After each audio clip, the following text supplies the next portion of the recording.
Too bad, my mother-in-law sneered as I walked in from work. I couldn't believe it. The front door of my childhood home wouldn't budge. Huh, it won't open, I muttered, attempting to unlock it with no success. Maybe the key was facing the wrong way? I tried again, but the locks had been changed. I was locked out, dumbfounded. Glancing up, I caught my mother-in-law smirking. Tough luck, she said, reveling in my predicament. That's when my frustration erupted like a volcano. Anger surged through me, but I knew reacting impulsively wouldn't help. Taking a deep breath, I composed myself. I wouldn't let her get away with this. Silently fuming, I glared at her, a form of resistance.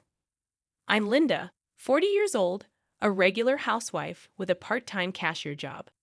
My husband James is 35, 5 years my junior. We got married 2 years ago after being introduced by a friend, and we don't have kids yet.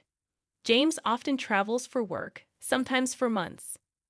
Our peaceful married life was disrupted when my mother-in-law found out. I never expected her to be so vindictive, turning our days into a roller coaster. At one point, she insisted on living with us. James refused, but she persisted, causing him stress. Over dinner, he'd say things like, "Again today," with a strange smile.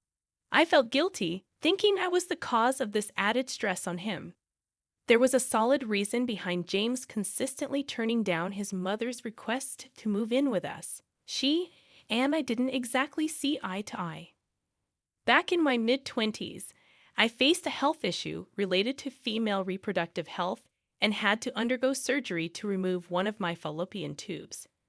When I disclosed this to James, he responded with a perspective that still resonates with me today.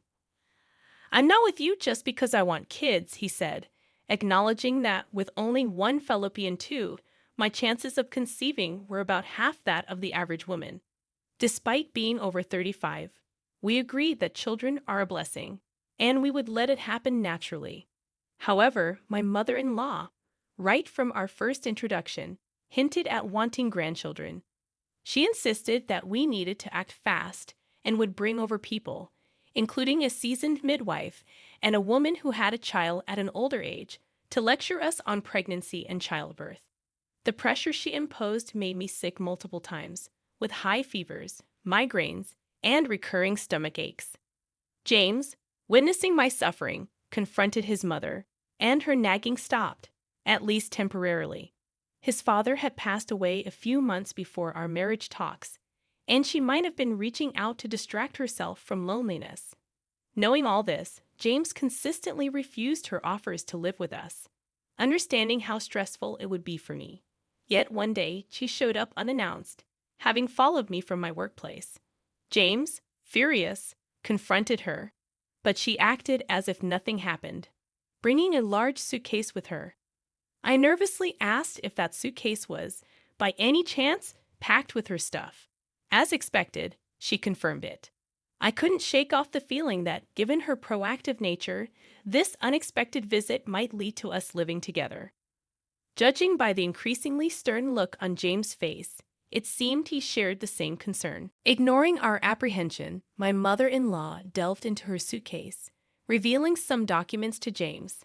The color drained from his face as he stared at them. "Mom, what do you mean you've terminated your apartment lease?" James exclaimed, leaving me too shocked to utter a word. It was beyond unexpected for her to give up her own apartment. Now, it seemed we had no choice but to let her stay. As we exchanged worried glances, she calmly stated, "If things go on like this, I'll end up homeless. With my husband gone and James being my only child, what'll I do if I'm left out in the cold?" Though she sneaked glances our way, it was evident she was doing this on purpose, fully aware that we had no option but to agree. Annoyance sparked within me, but I hid it, responding with a forced smile. Sensing my resignation, James sighed and reluctantly led his mother into our home. We didn't want to create a scene outside, considering the strong community ties, similar to Nebraska. She took advantage of that, loudly lamenting about becoming homeless, leaving us with no choice but to let her in. James held his forehead and apologized to me in a low voice. but I assured him there was no need for an apology. Glancing back at my mother-in-law, she barged into our home, scanning it as if sizing up her new territory. As if on cue, she swiped her finger over the shoe rack. Neither James nor I were neat freaks, and we usually cleaned over the weekend, since it was Friday night. We hadn't cleaned the shoe rack yet, so her finger came away dusty. She shot me an accusing glare, berating me for not being able to keep the house clean, despite her own apartment having its fair share of dust. It was clear she just wanted to pick a fight, and my shoulders trembled in response. While I wanted to retort right then and there, I've always been the type to hold my tongue. Understanding that upsetting her would cause more trouble, I kept my cool and apologized to navigate the situation. Little did I know, this was just the beginning of her nitpicking. Despite the natural quirks of our aging house, she complained about the hallway floor creaking and insisted we change our too-hard sofa. After all, this was mine and James's living space. If she was forcing her way into our lives, she should be the one to adapt to us, right? But she refused to see it that way. Every time James attempted to reason with her, she skillfully deflected with some excuse. From demanding expensive tea to insisting on having sweets always at hand, she became unbearable since moving in. Just a few days with her had me feeling down in the dumps. To make matters worse, a week after she moved in, James suddenly had to relocate for a little over a year for a client only he could handle. He looked down, clearly feeling guilty. I tried to cheer him up, promising to hold down the fort while he's away, and saw him off with a smile. That's when my mother-in-law really showed her true colors. She never complained when James was around, but that night she criticized the meal I made. I've thought this before, but your food is bland. Did you even use salt? And there aren't enough side dishes. This lacks in both nutrition and presentation, she commented, escalating from mere criticism to dumping the meals I cooked right in front of me into the trash as days went by. I tried to adjust the taste to her liking, but she seemed bent on tormenting me. In the end, I reverted to cooking the way I liked. Of course, she still complained, but if she's going to throw it away anyway, I might as well cook it how I like it. Angry at how I handled things, my mother-in-law started gossiping with the neighbors when I wasn't around, spreading nasty rumors about me, despite everything being a bunch of lies. Since the neighbors had known her since they were young, they brushed off her stories and often consoled me, saying, "Must be tough, huh?" That was the only silver lining. As the days went on, my spirit gradually wore down. I began mindlessly shuttling between work and home. A year passed since I started living with my mother-in-law. Lately, she started ignoring me, and the atmosphere at home became so oppressive that I decided to work full-time just to avoid seeing her as much as possible. Then one day after work, as I tried to unlock the front door, the key wouldn't fit. Wait, why won't it open? I thought, trying again. On closer inspection, I realized the locks had been changed. I was shocked. Never in my wildest dreams did I think I'd be locked out of my own house. Suddenly, I felt someone watching. Glancing into the living room next to the entrance, there she was, my mother-in-law, with a sinister grin plastered on her face, looking right at me. "You're out of luck, aren't you?" she sneered. That was the last straw. I felt a volcanic eruption of anger surging from the depths of my heart, trying to take over. Knowing that acting impulsively wouldn't help, I took a deep breath to calm myself down. I wasn't going to let her have her way. Fuming inside, I shot her a dirty look. She probably expected me to break down, beg, and make a scene. Not going to happen. Quickly shifting gears, I turned on my heels and headed to a nearby motel. After informing them I'd be staying for a few days, I decided to use this place as my base. I didn't have many personal belongings, and the essentials I'd need could be easily bought. With that, I decided I didn't need to return home anytime soon and ignored all the calls and messages from my mother-in-law. Soon enough, I got a call from my husband James.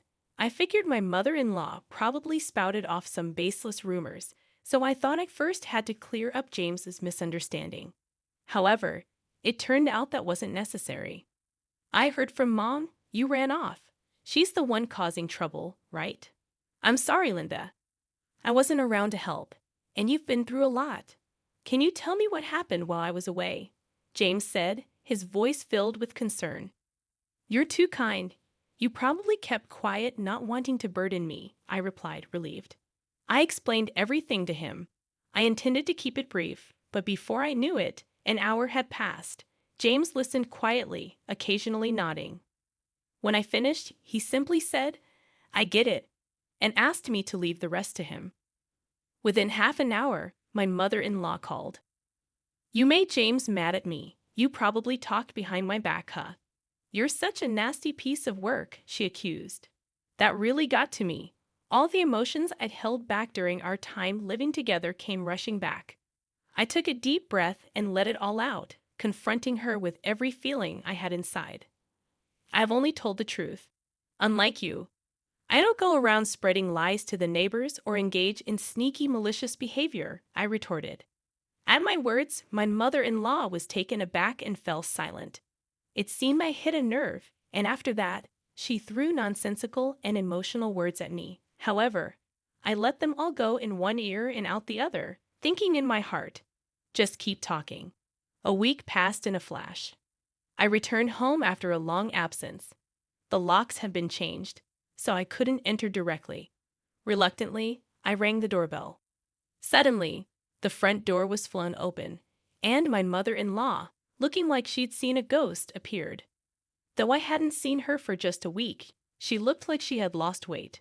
With little inheritance left from my father-in-law, all she had was a meager amount of savings. Her appearance told the tale of how little she truly had. The moment our eyes met, she shouted, Where have you been?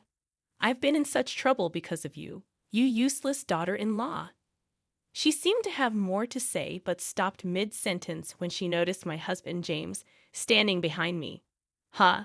Why is James here? His work assignment isn't over yet, is it? She muttered. I didn't just decide to come home on a whim. My concerned husband took some days off and decided to come back, I explained. Seeing James's unexpected return, my mother-in-law looked visibly shaken. From her reaction, it was clear she had never shown this side of herself in front of James. He had some idea about what was going on from what I had told him. He was shocked to witness his mother's true nature firsthand. However, his shock quickly turned to anger, and he lashed out at her. There's no way I can continue working under these circumstances. The most important person to me is Linda. I work for my life with Linda, and if Linda is in trouble, of course, I'm gonna come back, especially if it's because of my own mother, James declared. My mother-in-law weakly denied it, but James cut her off, telling her not to make excuses. I jumped in after James. I've kept a diary of everything you did to me. James had already read it, and the diary contained more horrendous acts by my mother-in-law than he had imagined. He was appalled, I said.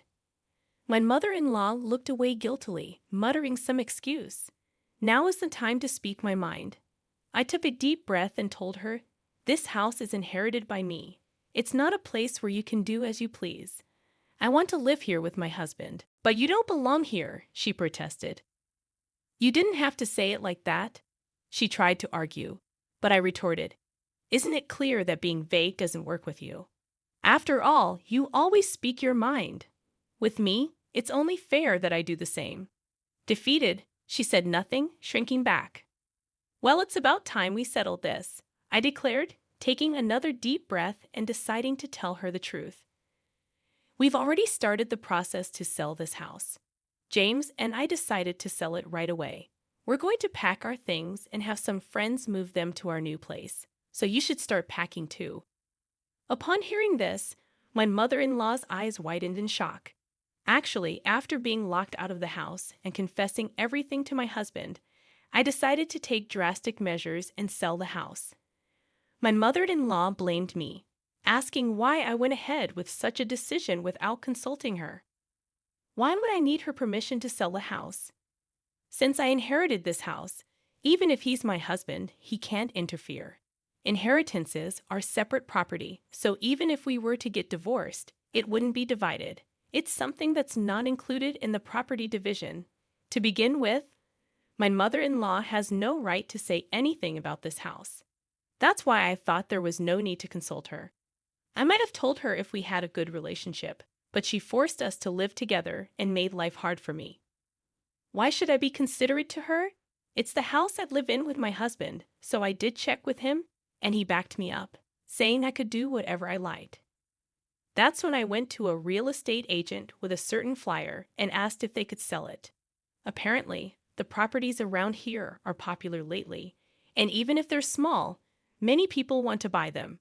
The real estate agent I visited also had a flyer saying they'd buy used properties, and after checking if ours could be sold, they were keen to buy it right away.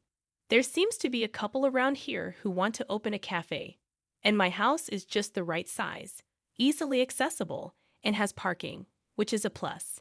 Normally, I'd ignore such flyers or talk, but given the situation, I wasn't in a position to be picky. As soon as I met with a couple interested in buying, they said they'd pay a good price, but wanted the house handed over within 2 or 3 weeks. I agreed immediately and told my husband about it.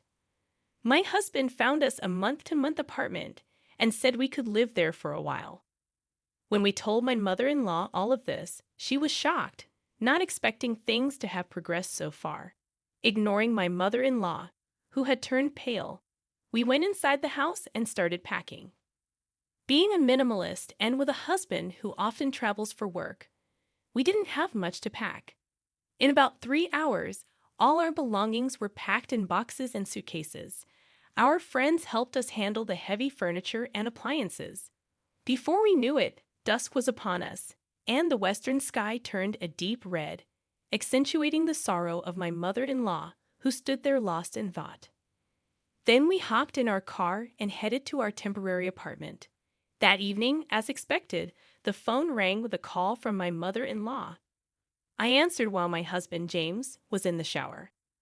I had an inkling about what she'd say, but I listened to her anyway.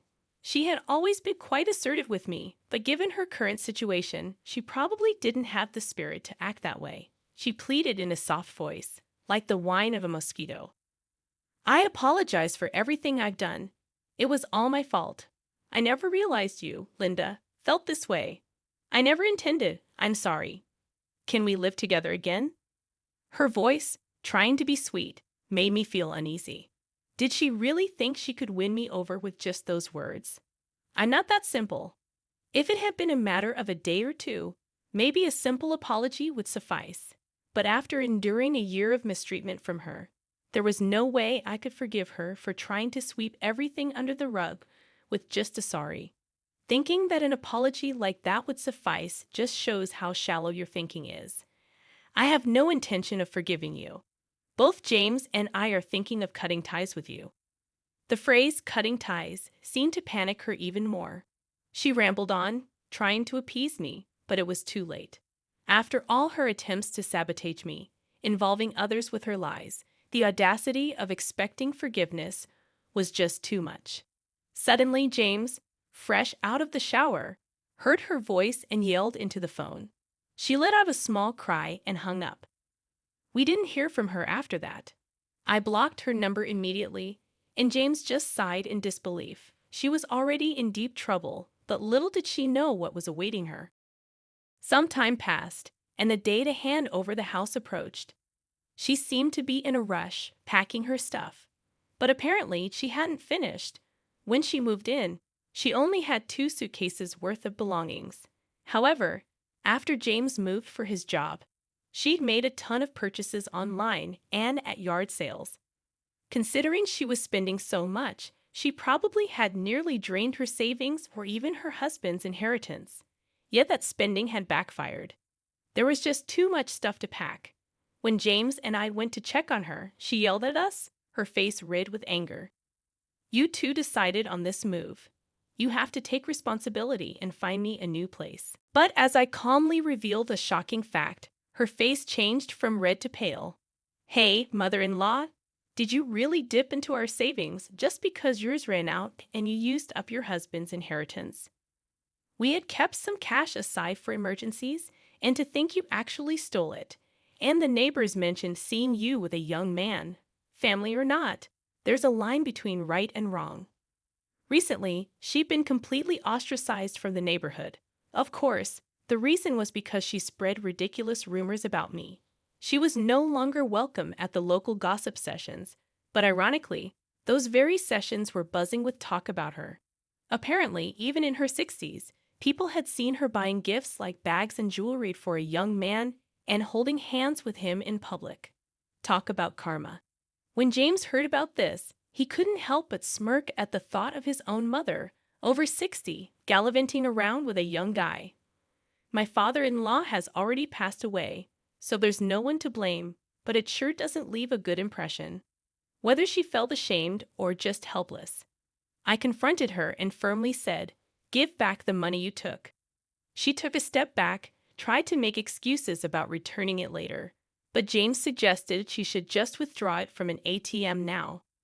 She probably hadn't drained all her savings, and the cash we kept was just over $1,000. So she should have that much, right? Without a word of protest, she quietly withdrew the stolen money and handed it over.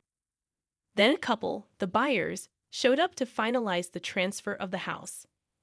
We had agreed that they would handle any items left in the house, so it wasn't a problem if she left a few things behind. They were actually pleased there were reusable items left, so we breathed a sigh of relief. Realizing she had no options left, she sank into despair, unlike I'd ever seen before, and shuffled away. Later, I heard she was found living on the streets and was picked up by the police. From the beginning, she seemingly intended for James to come get her, refusing to look for a place on her own. But given all that had transpired, James, having already consulted with a real estate agent, bluntly told her about a cheap apartment she could live in. She silently agreed, drenched in sweat, without any argument. This budget apartment, where she had to share a bathroom, laundry, and other amenities, seemed like hell for her. Back when she lived with us, she was well-fed and healthy, but now she's become skeletal and pitiful to look at. She's barely making ends meet with a part-time job, but her habit of spending on young men hasn't changed, and she's in debt. The interest keeps piling up, and she's reportedly in total despair. As for us, we later bought a new house. Once the issue with James' mother was settled, he went back to his temporary work assignment, finished his tasks there, and then got promoted, meaning no more work-related moves. And miraculously, I got pregnant in my 40s. I've heard it's not that uncommon these days to give birth in your 40s, which is a bit reassuring. I'm enjoying my ultrasound pictures and feeling the baby move, living each day to the fullest.